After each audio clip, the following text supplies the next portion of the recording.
నమస్తే, welcome to Telugu రాజ్యం. నేను మీ సంతోష్. ప్రకాష్ రాజ్ ఫేమస్ డైలాగ్ ఒకటి అందరికీ తెలుసు, నాకు కూడా తెలుసు. ఏంటిది అంటే అసలు వీడు మామూలుడు కాదు అని చెప్పేసి ఒక డైలాగ్ ఫేమస్ ఉంటుంది. ఇప్పుడు ప్రకాష్ రాజ్ని చూస్తూ ఉంటే అసలు వీడు మనిషేనా అన్నట్టు అనిపిస్తుంది. అసలు దేశభక్తి కొంచెం కూడా లేదు అన్నట్టయితే తెలుస్తుంది. ఎందుకు ఇలా నేను మాట్లాడుతున్నా అంటే రాముణ్ణి తిట్టడం మొత్తం కుల పిచ్చి త్రూ మాట్లాడుతున్నాడు అనేది తెలుస్తుంది.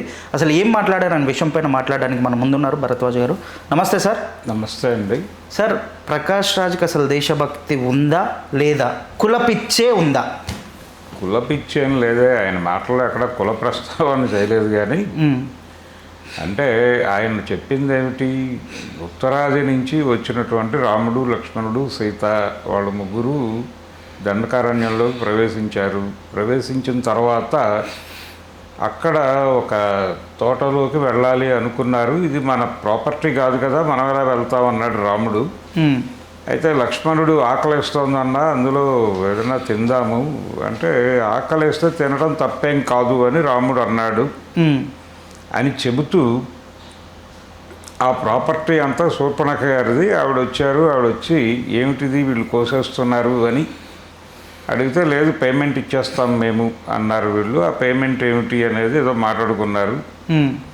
అలా ఆయన కొంచెం సర్కాస్టిక్గా చెప్పాడు. కానీ అక్కడ ప్రధానంగా ఆయన చెప్పింది ఏంటంటే, వీళ్ళు ఉత్తర భారతం నుంచి దక్షిణ భారతానికి వచ్చారు. దక్షిణ భారతం అని ఇప్పుడు అంటున్నాం, కానీ దక్షిణాపథానికి వచ్చారు. దక్షిణాపథానికి వచ్చి అక్కడ ఉన్నటువంటి తోటల్లోకి ప్రవేశించారు, లేకపోతే అక్కడ ఉన్న వనాల్లోకి ప్రవేశించారు.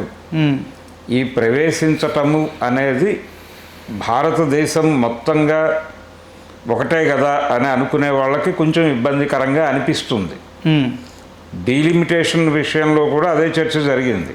అంటే మీరెందుకు ఉత్తరాది వాళ్ళకి ప్రాధాన్యత పెరిగి దక్షిణాది వాళ్ళకి ప్రాధాన్యత తగ్గి అని మాట్లాడుతున్నారు, భారతదేశాన్ని ఒక యూనిట్గా ఎందుకు చూడరు అని చెప్పి చాలామంది కోప్పడ్డారు నిన్న. అయితే విషయం ఏంటంటే, ఉత్తరాది దక్షిణాది ఈ రెండిటికి మధ్య ఒక పొలిటికల్ గ్యాప్ ఉన్నమాట వాస్తవం. ఢిల్లీలో అధికారంలోకి రావాలంటే ఉత్తరాది వారికి సాధ్యమవుతుంది, కానీ దక్షిణాది వారు చాలా పెద్ద యుద్ధం చేస్తే తప్ప సాధ్యం కాదు. ఏదో తీవ్రమైన అనుకోని సంఘటనలు చాలా ఎక్కువ కలిసి వచ్చి పివి నరసింహారావు గారు ప్రధాని అవ్వగలిగాడు, కానీ ఇంకెవరైనా కాగలిగారా అనేది ప్రశ్న. కాబట్టి రాజకీయ ఆధిపత్యం ఈ దేశంలో ప్రధానంగా ఉత్తరాది వాళ్ళే నడిపిస్తున్నారు అనేది ఒక పెయిన్ ఉంది సౌత్కి. దాదాపుగా ప్రకాష్ రాజ్ కూడా అలాంటి పెయిన్తోనే మాట్లాడాడు. రాముడు అసలు ఇక్కడికి ఎందుకు రావాలి అంటే, ఎందుకు వచ్చాడు, ఆయనకి ఏదో ప్రోగ్రాం ఉండి వచ్చాడు. ఎక్కడికి? ఆయన అయోధ్యలో బయలుదేరినప్పుడు వాళ్ళ తల్లిగారు కోరిన కోరిక ఏమిటి, అయ్యా నువ్వు 14 సంవత్సరాలు వనవాసం చేయాలి అన్నారు ఆవిడ. అంటే 14 సంవత్సరాలు అయోధ్య పక్కన ఉన్నటువంటి అడవిలో పర్ణశాల వేసుకుని అక్కడ ఉండి 14 సంవత్సరాలు పూర్తయిన తర్వాత ఆయన హ్యాపీగా వెళ్ళిపోయి అయోధ్యలో పట్టాభిషేకం చేసుకోవచ్చు. కానీ ఆయన అలా చేయకుండా వీళ్ళని తీసుకుని, అంటే భార్యని తమ్ముడిని తీసుకుని అలా నడక ప్రారంభించాడు. దీన్నే వనవాసమా రామాయణమా అని చెప్పి రాయటం జరిగింది. అంటే రామాయణము అంటే రాముడు నడిచిన దారి. రాముడు నడిచిన దారి అసలు ఎందుకు నడవాలి, హ్యాపీగా అక్కడే ఉండొచ్చు కదా. కానీ నడవటం వెనకాల ఒక ప్రోగ్రాం ఉంది. ఆ ప్రోగ్రాం ఏమిటంటే దక్షిణాపథాన్ని కంట్రోల్లోకి తీసుకోవటం. ఈ మధ్యలోనే మనకి కేలడి తవ్వకాలు చూసాం. ఈ తవ్వకాల ద్వారా ఆ రోజుల్లోనే లోహం ఉంది అనేది అర్థమవుతోంది. ఎక్కడుంది ఆ లోహం? దక్షిణాదిలో ఉంది. దక్షిణాదిలో ఉన్నటువంటి లోహాలు ఇతర ఖనిజ సంపదని తన అదుపులోకి తీసుకోవటం కోసం రాముడు ఒకసారి ఇలా దక్షిణాపథానికి వచ్చి ఇక్కడ ఉన్నటువంటి పాలక వర్గాలలో ఉన్నటువంటి ఘర్షణలను గమనించి ఇక్కడ రూల్ చేస్తున్న వాళ్ళకి వ్యతిరేకంగా ఉన్న వాళ్ళని, పాలన కోసం అర్రులు చాస్తున్న వాళ్ళని తమ వైపు తిప్పుకుని వాళ్ళకి సహకారం అందించి వాళ్ళని రాజుల్ని చేయటం అనే ప్రోగ్రాం తమ బాధ్యతగా తీసుకుని విభీషణుణ్ణి అలాగే సుగ్రీవుణ్ణి ఉదాహరణలుగా వీళ్ళిద్దరిని తీసుకుంటే వీళ్ళిద్దరికీ సహకరించి వీళ్ళ అన్నలైనటువంటి వాలిని రావణుణ్ణి ఇద్దరిని సంహరించి వీళ్ళిద్దరిని రాజులుగా ప్రకటించి అక్కడ ఈ రెండు రాజ్యాలు కూడా అయోధ్యకి సామంత రాజ్యాలుగా ఉండేటట్లు ఒక అగ్రిమెంట్ కుదుర్చుకుని వెళ్ళాడు ఆయన. ఇది వారు చేసినటువంటి కార్యక్రమం, వనవాసం అనే కార్యక్రమంలో భాగంగా. ఇది చాలామంది విమర్శించారు గతంలో. అంటే ఇది అంటే రామాయణం జరిగిందా, అసలు రాముడు అనేవాడు ఉన్నాడా అంటే వేరే గొడవ. రాముడు ఉన్నాడు అంటే మీరు ఇదంతా చెప్తున్నారు కదా, రాముడు దక్షిణాపథం వచ్చాడు ఇవన్నీ చేశాడు అని ఉన్నట్టే కదా అనొచ్చు మీరు. ఉన్నాడా లేడా అనే దానికంటే కూడా దక్షిణాపథం మీద ఉత్తరాపథం వారి దాడి ఏదో పద్ధతిలో జరిగింది. దాన్ని అంటే భారతదేశ చరిత్ర, ఏన్షియంట్ ఇండియన్ హిస్టరీ అనేది ఎక్కడా కూడా ఒక పుస్తక రూపంలోనో లేకపోతే ఇది అని చెప్పి నిర్ధారించే పద్ధతిలోనూ ఎక్కడ ఒక రాసిపోసో మోసపోసో లేదు. ఏన్షియంట్ ఇండియన్ హిస్టరీ తెలుసుకోవటానికి పురాణాలు మాత్రమే ఆధారం. పురాణాలని డీకోడ్ చేసుకుంటూ వెళ్తే మనకి చరిత్ర ఎలా జరిగి ఉండొచ్చు అనటానికి కొన్ని ఆనవాళ్ళు దొరుకుతాయి.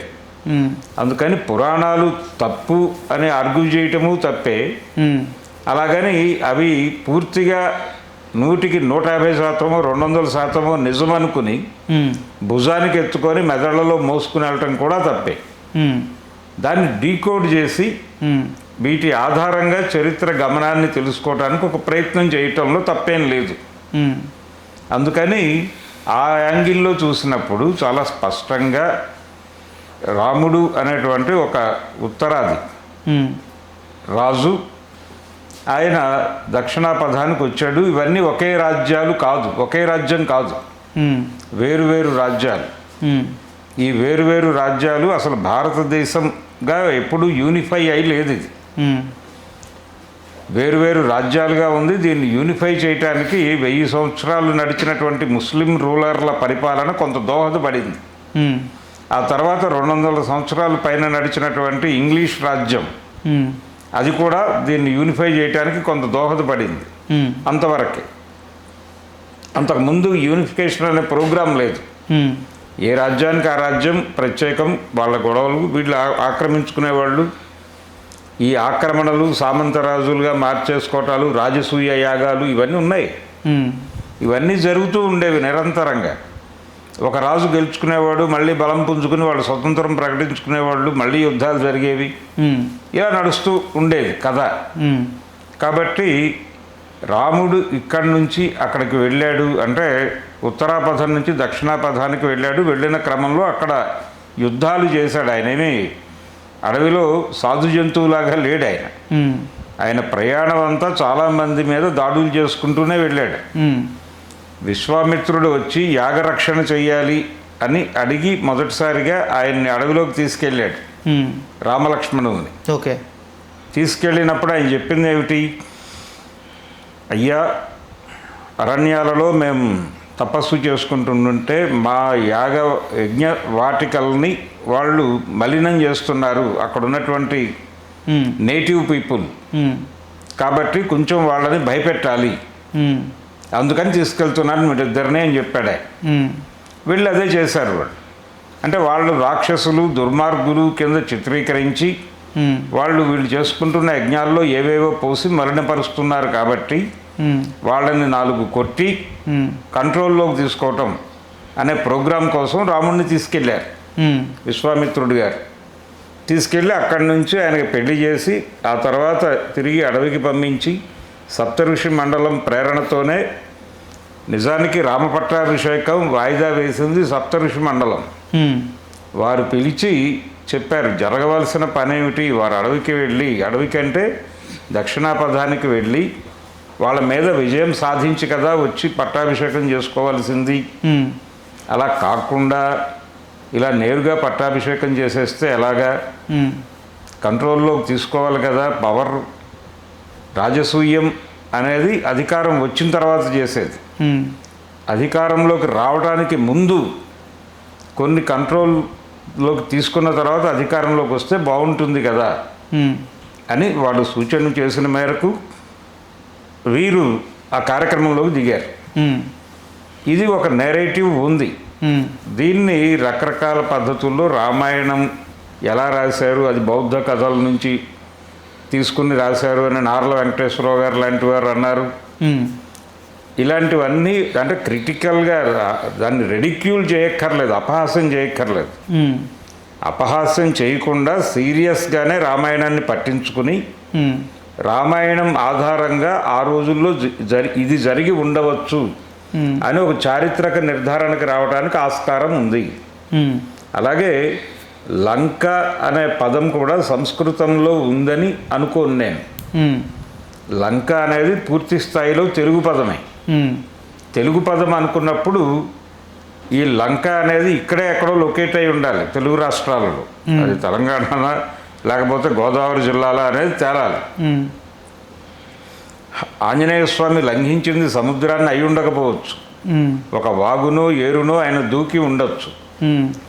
ఇలాంటి ఒక అంటే దాని ఆధారంగా ఇది ఇలా జరిగి ఉండొచ్చు అలా జరిగి ఉండొచ్చు అనే వాదనలు కూడా ఉన్నాయి. ఇలా ఇవన్నీ మన సినిమాల్లోనూ నాటకాల్లోనూ కథలలోనూ గ్రంథాలలోనూ రిఫ్లెక్ట్ అయిపోయి ఉన్నాయి గతంలోనే. ఆ టైంలో హిందూ మతంలో ఉదారవాదం బలంగా ఉండేది. అందుకని ఈ రకమైన ఆర్గ్యుమెంట్ చేసిన వాళ్ళ మీద దాడులు జరిగేవి కాదు. ఇప్పుడు ప్రకాష్ రాజ్ మీద జరుగుతున్న దాడులు ఆయన రాముడి పాత్రని కించపరిచాడు, అతన్ని నార్త్ ఇండియా నుంచి వచ్చిన వాడిగా చూశాడు, ఆయన కొంచెం సర్కాస్టిక్గా మాట్లాడాడు, వ్యంగ్యంగా మాట్లాడాడు, అపహాస్యం చేశాడు రాముణ్ణి. అలాగే రావణుణ్ణి కూడా ఆయన ఏదో గిరిజనుడు అన్నాడని ఇలా జరుగుతోంది చర్చ. ఆయన గిరిజనుడు అని ఏ కాంటెక్స్ట్లో దాన్ని రెడిక్యూల్ చేస్తూనే అన్నాడు, కానీ నిజానికి అలా రెడిక్యూల్ చేయాల్సిన అవసరం లేదు. విమర్శ కరెక్టే, విమర్శ తప్పని నేను అనటం లేదు. విమర్శించటం అనేది సబబే, విమర్శను ఆహ్వానించి తీరవలసినదే, కానీ రెడిక్యూల్ చేయని అవసరం లేదు, అపహాస్యం చేయనక్కర్లేదు. ఎందుకంటే రామాయణం మనోభావాలతో కొంతమంది మనోభావాలతో లింక్ అయి ఉన్నటువంటి వ్యవహారంగా నడుస్తోంది. అలా డిజైన్ చేశారు కాబట్టి ఆ ఏరియాలో కొంచెం కాన్షియస్గాను సీరియస్గాను మాట్లాడాల్సిన అవసరం ఉంది. చాలామంది ఏమంటారంటే ఒకవైపు వాళ్ళు మొత్తం అందరినీ పొల్యూట్ చేస్తారు, ఎవరు సంఘ్ పరివార్. గతంలో ఎన్టీ రామారావు గారు ఆయన సినిమాల్లో మాట్లాడిన మాటలే ఇవన్నీ. ఈయన మాట్లాడింది కొత్తదేం కాదు. ప్రకాష్ రాజ్ శ్రీరామ పట్టాభిషేకం అనే సినిమాలో ఎన్టీ రామారావు గారు రావణ పాత్రలో శూర్పణఖ ముక్కు చెవులు కోసిన సన్నివేశంలో ఆయన అభినయిస్తూ చాలా స్పష్టంగా ఈ దండకారణ్యం దీనికి అరణమిచ్చితిమే అంటాడు. ఎవరికి? చెల్లెలకి నేను దండకారణ్యాన్ని రాసిచ్చా. అట్లాంటి వనిలో దీని అనుమతి లేకుండా మతి లేకుండా నరఘాతకులు ఎలా ప్రవేశించవలే అంటాడు. ఆ క్షుద్ర మానవులు ఎలా ప్రవేశించవాలి? ఎవరినంటాడు ఆ మాట? రామలక్ష్మణ సీతల్ని. ప్రవేశిస్తురిపో దీని ఏకైక పుత్రుడు మహాతపస్సంపన్నుడు త్రిశురుని ఎలా వధించవలే అంటాడు. అంటే త్రిశురుణ్ణి చంపారు వాళ్ళు వచ్చి అనే విషయాన్ని ఎస్టాబ్లిష్ చేస్తాడు ఆయన ఆ సినిమాలో. అలాగే ఈవిడ అసలే కొడుకు చచ్చిపోయి పుత్రశోకంతో ఉంటే ఈవిడ ప్రణయ కలాపాలు సాగిస్తుందా వాళ్ళతో? ఒకవేళ సాగించినప్పటికీ స్వైర విహారిణిగా మేము అనుమతించిన ఈ విధవరాలకి అది తప్పు కాదు కదా. ఒకవేళ తప్పని తోచినచో ప్రాజ్ఞులై హితవు తెలిపి పంపవలయునే కానీ ఓర్పనరాని విధంగా ఈ అత్యాచారంకు పాల్పడతగునా అంటాడు ఆయన. అంటే మీరు ఒకవేళ ప్రాజ్ఞులై ఇలా కాదమ్మా అని చెప్పండి, ఇది పద్ధతి కాదు అని చెప్పండి. అంతే తప్ప ఇలా ముక్కు చెవులు కోసి పంపించడం ఏమిటి అంటే దీని వెనకాల ఏదో ప్రోగ్రాం ఉంది. ఆ ప్రోగ్రాం ఏమిటి? ఈ అడవుల్లో ఈ దక్షిణాపథంలో ఏముందో, ఏ సంపదలు ఉన్నాయో రెక్కీ చేయటానికి ఇక్కడ ఆశ్రమాలు ఏర్పాటు చేసుకున్నటువంటి మునులు ఆధ్యాత్మిక చింతన పేరుతో ఈ అరణ్యాలలో ఆశ్రమాలు ఏర్పాటు చేసుకుని వాళ్ళు రెక్కీ చేస్తున్నారు. ఇక్కడ ఏ సంపద ఉందో తెలుసుకుని అయోధ్యకి డీటెయిల్స్ పంపిస్తున్నారు అన్న టోన్ ధ్వనించేలాగా ఆ మునిమృత్యుల ప్రేరణతో మన ద్రవిడ జాతిని అంతం చేయడానికి వచ్చిన ఆర్యజాతి ప్రతినిధిగా రాముడిని చూస్తున్నాను అనే డైలాగ్ కూడా ఉంది స్పష్టంగా. యూట్యూబ్లో చూసుకోవచ్చు. శ్రీరామ పట్టాభిషేకం అని కొడితే ఆ సన్నివేశాలన్నీ వస్తాయి. ఆ రోజున ఆయన మీద ఏమి క్రిటిసిజం రాలా ఎన్టీఆర్ మీద. అలాగే సీతమాయ మాయ సీత అనే గొడవ కూడా ఒకటి ఉంది. తమిళనాడులో చాలా పాపులర్ ఆర్గ్యుమెంట్ అది. అంటే వనవాసం ముగిసిన తర్వాత సీతని ఆయన అగ్ని ప్రవేశం చేయమంటాడు. చేసిన తర్వాత అగ్ని పునీత అయిన తర్వాత ఆవిడ్ని తీసుకుని వచ్చి పట్టాభిషేకం చేసుకుంటాడు. ఒక నేరేటివ్ ఏంటంటే అది ఇప్పుడు ప్రక్షిప్తం, అది ఎవరో కల్పించారు, వాల్మీకి రాయలేదు అనే ఆర్గ్యుమెంట్ ఉంది ఇప్పుడు. ఇక్కడ మనం ప్రధానంగా చెప్పుకోవాల్సింది ఏంటంటే ఎవరైనా సరే రామాయణంలో ఏ అంశాన్ని అయినా సరే క్రిటికల్గా చూసి విమర్శ మొదలు పెడితే, సీరియస్ క్రిటిసిజం మొదలు పెట్టగానే ఇది వాల్మీకి రాయలేదు అనడం ఒక ఫ్యాషన్గా మారిపోయింది రామాయణ భక్త మండలికి. వాళ్ళు రామాయణాన్ని కాపాడటానికి ఇది కల్పితము అని చెప్తారు. ఈ అగ్ని ప్రవేశం అనే ఘట్టం లేదు, దేనిలో లేదు, ఒరిజినల్ రామాయణంలో లేదు, వాల్మీకి రాయలేదు, అది ఎవరో కల్పించారు అనేది ఒక నెరేటివ్ ఈ మధ్య బలంగా మాట్లాడుతున్నారు రామాయణ భక్త మండలి. సరే, ఏదేమైనప్పటికీ అక్కడ ఆవిడ రావణాసురుడు తీసుకువెళ్ళింది ఒరిజినల్ సీతని కాదు, మాయ సీతని. ఆ మాయ సీత అక్కడ ఉంది. ఆవిడే తిరిగి అగ్నిలోకి వెళ్ళిపోయి ఒరిజినల్ సీత బయటకు వచ్చి ఆవిడని తీసుకెళ్ళి పట్టాభిషేకం చేసుకున్నాడు. అంటే రావణుడు ఈవిడ్ని అపహరిస్తాడు అనే విషయం ముందే రాముడికి తెలుసా? తెలిసి ఒరిజినల్ సీతను దాచి మాయ సీతను ఆశ్రమంలో పెట్టాడా అనేది ఈ అభిప్రాయంలో నుంచి లింక్ కలిపి ఆలోచించినటువంటి పెరియార్ లాంటి వాళ్ళు మాట్లాడిన అంశం. అది కొన్ని రామాయణాల్లో ఉంది ఆ సీన్. ఎలా ఉంది? మీరు అంటే లక్ష్మణుడు అయ్యో వదిన గారు అనగానే, అయ్యో ఇతనికి తెలియదు కదా, వీడిని ఎలా ఓదార్చను నేను, ఆవిడ సేఫ్గానే ఉంది అని నాకు తెలుసు, కానీ వీడికి తెలియట్లా, వీడిని ఎలా ఓదార్చును అని ఆయనలో ఆయన మదన పడినట్లుగా కొన్ని రామాయణాల్లో రాసి ఉంది. కాబట్టి సీత అక్కడికి చేరలేదు అంటే ఈ ఆయన వచ్చి సీతని ఎత్తుకుని వెళ్ళటం, పరజాతాపహరణం అనేది జరగకుండా జరిగింది అని ప్రచారం చేసి ఇది చేసింది ఫలానా వ్యక్తి అని చెప్పి రావణుడిని టార్గెట్ చేసి ఈ అకౌంట్లో చంపేశారు అని గనక అనుకుంటే అప్పుడు సద్దాం హుస్సేన్ని అమెరికా చంపిన సీన్కి దీనికి పోలికలు కనిపిస్తాయి. ఓకే. సద్దాం హుస్సేన్ దగ్గర జీవరసాయన ఆయుధాలు ఉన్నాయని ప్రచారం చేసి ఫైనల్గా ఆయన మీద దాడి చేసి అమెరికా చంపేసిన తర్వాత ఇతని దగ్గర ఇలాంటి ఆయుధాలు ఏవి కనిపించలేదని చెప్పారు నెమ్మదిగా. దాదాపు రామాయణమే అది కూడా. ఇలా ఇప్పుడు అమెరికా చేస్తున్నది కూడా రామాయణమే. ఇరాన్ మీద జరుపుతున్న యుద్ధానికి రామాయణానికి కూడా లింకులు ఉన్నాయి. అంటే ఖొమైనీ దగ్గర యురేనియం నిల్వలు ఉన్నాయి, వాళ్ళు బ్లాస్టింగులు చేస్తారు, బాంబులు తయారు చేస్తారు, అణుబాంబులు, ప్రపంచాన్ని సర్వనాశనం చేస్తారు. ఈ ప్రచారం నేపథ్యంలో అతన్ని చంపేశారు. అంటే వదంతి యుద్ధం అంటాం దీన్ని. ఎవరినైనా టార్గెట్ చేసి చంపదలుచుకున్నప్పుడు వాడి మీద విపరీతమైన ప్రచారం, పుకార్లు పుట్టించాలి, ఆ తర్వాత చంపేయాలి. ఇది ప్రోగ్రాం. ఇలాంటి ప్రస్తుత సమాజంలో నడుస్తున్న చాలా దారుణాలకి మూలాలు అక్కడ కనిపిస్తాయి. అంటే రామాయణం సజీవంగా జరిగినటువంటి కథే. అంటే పాత్రలు ఇవే అయి ఉండాల్సిన అవసరం లేదు. ఆ సమాజంలో జనం, రాజులు ఎలా బతికారు, ఏ శ్రేణులు ఎలా ఉన్నాయి అనేది చెప్పడం కోసం ఎవరో రాసిన గ్రంథం అనుకుందాం తాత్కాలికంగా. అలా అనుకుంటే దానిలో నుంచి డీకోడ్ చేయవలసిన అంశాలు చాలా ఉన్నాయి రామాయణం నుంచి. ఈయన కొంచెం అలా క్రిటికల్గా వెళ్ళుంటే బాగుండేది ప్రకాష్ రాజు. అలా కాకుండా ఆయన కొంచెం రెడిక్యూల్ చేస్తూ వెళ్ళాడు సర్కాస్టిక్గా. అంటే అదేదో ప్రైవేటు మీట్, క్లోజ్డ్ సర్క్యూట్, విస్తృత జనసామాన్యాన్ని అడ్రస్ చేస్తూ మాట్లాడిన మాటలు కాదు అది. అంటే సార్ ఇప్పుడు హిందువులు దైవంగా నమ్మేది రాముణ్ణి, ఎందుకు వలస కూలి అన్నట్టు మాట్లాడాడు? అవునండి, వలస కూలి అంటే ఆయన అలాగే వెళ్ళాడు కదా. అది హిందువులకి ఎక్కడో గాయమైనట్టే కదా సార్ ఆ మాటకి. అవునండి, గాయం ఎందుకు ఇదివరకు రామారావు గారు అన్నప్పుడు ఎందుకు గాయపడలేదు?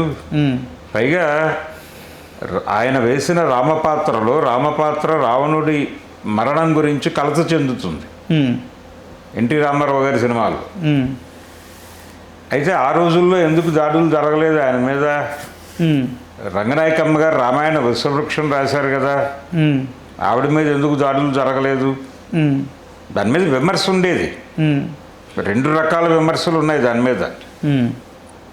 కొడవటిగంటి కుటుంబరావు గారు లాంటి వాళ్ళేమో, అమ్మ మీరు ఇలా రెడిక్యూల్ చేస్తూ రాయనక్కర్లేదు, సీన్ టు సీను రామాయణ ఆత్మని పట్టుకుని దాన్ని విమర్శిస్తే సరిపోతుంది అని హితవు చెప్పిన వాళ్ళు ఉన్నారు, దాన్ని ఎంజాయ్ చేసిన వాళ్ళు ఉన్నారు చదివి. కానీ ఆవిడ మీద దాడి జరగల. ఇప్పుడు పరిస్థితి ఏంటంటే రామాయణాన్ని కానీ రాముణ్ణి కానీ ఎవరన్నా క్రిటికల్గా మాట్లాడిన మరుక్షణం దాడులు చేయమని ఒక ట్రోల్ గ్యాంగ్స్ని మార్కెట్లో పెట్టారు. ఇది స్పష్టం. ఇప్పుడు ప్రజెంట్ అంటే ఏమన్నా దాడులు చేసేయమని చెప్పేసి పెట్టేశారు. ఉన్నాయి, వ్యవస్థలు ఉన్నాయి. అప్పుడు లేవని చెప్పేసి ఎన్టీఆర్ గారి పైన రియాక్ట్ కాలేదంటారా? ఆ రోజున పరిస్థితి ఇది కాదు. అప్పటి సమాజంలో హిందూ మతంలో కూడా ఉదారవాదం ఉండేది. అంటే హిందూ మతంలో కూడా తమ మతంలో ఏముందో తెలుసుకోవడానికి ఉత్సాహం చూపించేవారు తప్ప పక్క మతాలని తిడితే ఎంజాయ్ చేయాలి అనేటువంటి తత్వం ఆ రోజున లేదు. అది క్రమంగా కలుపుకుంటూ వెళ్ళారు. దీనిలో మెర్జ్ చేస్తూ వెళ్ళారు, ఆ అభిప్రాయాలని కలుపుతూ వెళ్ళారు. ఈ కలుపుతూ వెడుతున్న క్రమంలో దాన్ని అడ్డుకోవడానికి కౌంటర్ ప్రయత్నం ఏమీ జరగల. ప్రాపర్గా జరగకపోవడంతో రాముడి గురించి ఎవరేం మాట్లాడినా దాడులు చేయటము, అంటే హర్ట్ అవ్వటం అనేది, అంటే హిందూ సమాజాన్ని టార్గెట్ చేస్తున్నారు, హిందువులని ఎవరో ఏదో చేస్తున్నారు, హిందూ మతం ప్రమాదంలో ఉంది, హిందూ మతాన్ని కాపాడుకోవాలి, ఈ భావజాలాన్ని చెబుతూ వీళ్ళందరినీ యునైట్ చేశారు. యునైట్ చేసి దీన్ని ఒక ఓట్ బ్యాంక్గా మార్చారు. హిందూ ఓట్ బ్యాంక్ని కన్సాలిడేట్ చేశారు. ఈ కన్సాలిడేట్ అయినటువంటి హిందూ ఓటు బ్యాంక్ నుంచి ప్రయోజనం పొందారు వాళ్ళు. ఇప్పటికి 3 సార్లు నెగ్గారు కదా, ఇంకోసారి కూడా గెలిచే పరిస్థితులు అయితే కనిపిస్తున్నాయి. ఈ ఆపరేటివ్ సిస్టమ్ అంటాం మనం. ఆపరేటివ్ సిస్టమ్ అంటే ఎవరి బుర్రలైనా దీని ద్వారా పట్టుకోవచ్చు. హిందూ మతం అనేటువంటి ఒక ఆపరేటివ్ సిస్టమ్ పెట్టుకుంటే ఈ హిందువులు ప్రతి చోట ఉంటారు. నక్సలైట్లలోనూ ఉంటారు, కమ్యూనిస్టుల్లోనూ ఉంటారు, తెలుగుదేశంలో ఉంటారు, కాంగ్రెస్లో ఉంటారు, అన్ని చోట్ల ఉంటారు, ప్రతి ఒక్క దగ్గర ఉంటారు. వీళ్ళ బుర్రల్ని కంట్రోల్లోకి తీసుకోవడం ఈజీ అవుతుంది. ప్రకాష్ రాజ్ రాముణ్ణి ఇలా అన్నాడు అనగానే వీళ్ళందరి బుర్రలు కాంట్రాక్ట్లోకి వస్తాయి. వాటికి ఒక ప్రోగ్రామ్ ఇచ్చి అటాక్ చేయమని చెప్పచ్చు. అది రాముడి పైన ఉన్న అభిమానం కూడా, భక్తి కూడా అనుకోవచ్చు కదా సార్? భక్తి ఉంది, ఇదివరకు కూడా ఉంది. 90లకు ముందు కూడా భక్తి కలదు. 90లకి ముందు, పర్టికులర్గా 80కి ముందు, 80కి ముందు ఉన్నటువంటి భక్తి ఇలాంటి వినాశనాలు కోరుకోవాలి. ఈ డిస్కషన్కి ఒక వేదికలుగా ఉండేవి. అప్పుడు చర్చ జరిగేది. నాస్తికులు ఉన్నారు కదా ఇక్కడ, గోపరాజు రామచంద్రరావు గారు లాంటి వాళ్ళు, కోవూరు లాంటి వాడిని పట్టుకొచ్చి ఇక్కడ ప్రసంగాలు చేయించిన సందర్భాలు ఉన్నాయి కదా తెలుగు రాష్ట్రాలలో, అప్పటి ఉమ్మడి రాష్ట్రంలో. కాబట్టి నాస్తిక హేతువాద శిబిరాలు ఉన్నాయి ఇక్కడ. జ్ఞానమే శక్తి, అజ్ఞానమే దేవుడు అని ఓపెన్గా నాస్తిక సభలు జరిగాయి. దాని మీద ఎవరు దాడులు చేయలేదే. రామాయణాన్ని క్రిటికల్గా విమర్శించినటువంటి నార్ల వెంకటేశ్వరరావు గారు ఇలాంటి వాళ్ళ మీద కూడా ఆ రోజున ఫిజికల్ దాడులు జరగల. అంటే ఆ రోజున సైలెంట్గా ఉన్నాం కాబట్టి ఇప్పుడు ఎందుకు సైలెంట్గా ఉండాలి అనుకుంటున్నాం మేము అని మాట్లాడొచ్చు మీరు. నేను కాదని అంటం లేదు, కానీ ఆ రోజున కొంత ఉదారవాదం ఉండేది. ఆ ఉదారవాదాన్ని చంపేసి వీళ్ళందరినీ మతోన్మాదులుగా మార్చడం అనే ప్రోగ్రామ్ని భారతీయ జనతా పార్టీ యుద్ధ ప్రాతిపదిక మీద చేసి సక్సెస్ అయ్యి ఇప్పుడు హిందువులందరినీ హిందుత్వ అనేటువంటి ఒక ఆపరేటివ్ సిస్టమ్కి కనెక్ట్ చేసుకుని వాళ్ళని తన వేళ్లతో నడిపిస్తోంది. ఇది వాస్తవం. ఈ వాస్తవం జీర్ణమైతే ప్రకాష్ రాజ్ మీద ఎందుకు దాడి జరుగుతుందో క్లారిటీ వస్తుంది. ప్రకాష్ రాజ్ మీద 2 రకాల దాడులు. ఒకటేమో వీళ్ళు చేస్తున్న దాడి, రెండో దాడి ఏంటంటే ఆయన వైపు నిలబడాల్సినటువంటి వామపక్ష శక్తులు కూడా చిరాకు పడుతున్నాయి ఆయన మీద. ఎలా చిరాకు పడుతున్నాయి? అనవసరంగా రాముడి గురించి ఎందుకు మాట్లాడటం, ఎందుకు రచ చేయాలి, ఉంటే ఉన్నాడు లేకపోతే లేకపోతాడు, అతనితో మనకేమిటి. అందుకని చాలా స్పష్టంగా రామాయణం ఒక స్కీమ్ ప్రకారం జరిగింది అనే అభిప్రాయాలు ఆ రోజుల్లో ఉన్నాయి. చాలామంది దీని మీద విమర్శలు చేసిన వాళ్ళు ఉన్నారు, మాట్లాడిన వాళ్ళు ఉన్నారు, ప్రసంగాలు చేసిన వాళ్ళు ఉన్నారు. నాస్తిక హేతువాద శిబిరాలు రామాయణాన్ని క్రిటికల్గా చూసి ఆర్గ్యుమెంట్లోకి వెళ్ళిన సందర్భాలు కలవు. ఆ టైంలో హిందూ మతంలో ఉన్నటువంటి ఉదారవాదం దీని మీద సీరియస్గా దాడులు చేయలేదు. అది వాస్తవం. అంటే సార్ ఇప్పుడు కానీ ఇప్పుడు దాడులు ఎందుకు జరుగుతున్నాయంటే ఈ ఆపరేటివ్ సిస్టంలోకి వీళ్ళందరి బుర్రలు తీసుకొచ్చారు. తీసుకురావటం వలన ఏం జరుగుతోంది, వీళ్ళ ఓట్ బ్యాంక్ కన్సాలిడేషన్ అయింది. మీకు నాస్తికుల నుంచి ప్రమాదం ఉంది, మన మతానికి హేతువాదుల నుంచి ప్రమాదం ఉంది, ఇలా ముస్లింల నుంచి ప్రమాదం ఉంది, క్రైస్తవుల నుంచి ప్రమాదం ఉంది. వీళ్ళు మతాలు మార్చేస్తున్నారు, వీళ్ళేమో నమ్మకాలు జడగొట్టేస్తున్నారు. కాబట్టి వీళ్ళందరినీ ఎలగొట్టాలి ఈ దేశం నుంచి అనే ప్రోగ్రాం ఒకటి. అంటే సార్ ఇప్పుడు జై శ్రీరామ్ అన్న వాళ్ళందరూ ఉగ్రవాదులు లెక్క మీరు అనుకుంటున్నారా? నేను అనుకోవడం లేదండి. అసలు నేను ఏమనుకుంటున్నానంటే ఇప్పుడు మీరు చెప్పే పాయింట్లో ఒక ఆపరేటింగ్ సిస్టంలో పెట్టేస్తున్నారు అని చెప్పి. ఆపరేటివ్ సిస్టమ్ అంటే మెదళ్ళని కాంటాక్ట్ చేయడానికి అది కన్వీనియంట్గా ఉంది వాళ్ళకి.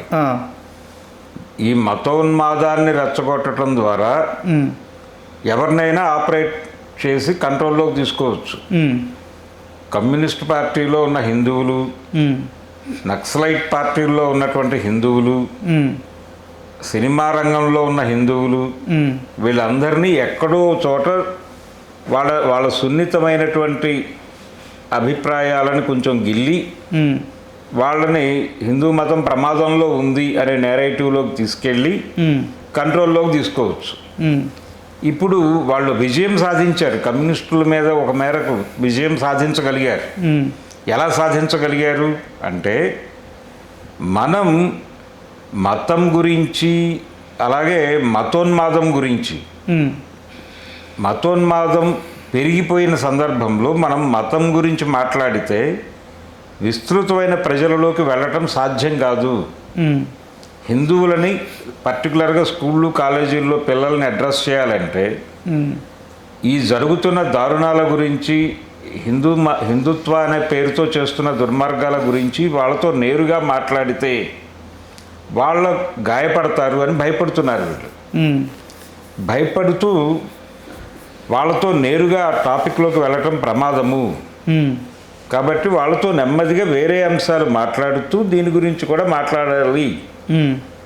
కానీ దీనికి ప్రాధాన్యత ఇస్తే ప్రమాదం, వాళ్ళు అసలు దగ్గరికి కూడా రానివారు మన్ని అని మాట్లాడుతున్నారు కమ్యూనిస్టులు.